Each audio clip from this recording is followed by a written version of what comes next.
Today we're going to talk about joy and pain. Joy, the kids are out of school now and they get to come home and enjoy the summer at home with you. Pain, you have to change your entire routine and share your space with them in the house a lot more than you used to.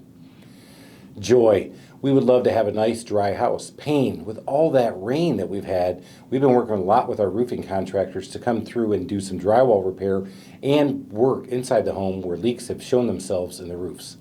You have a lot of joy and pain when you own homes, and we want to help you increase the joy in your home by helping you with all the projects that we can help you with around the house.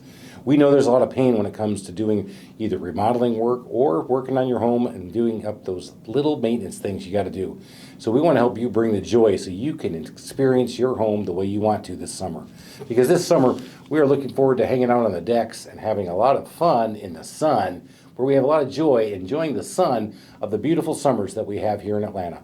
So until we see you next time, we want to make sure that you have a lot of joy in your house.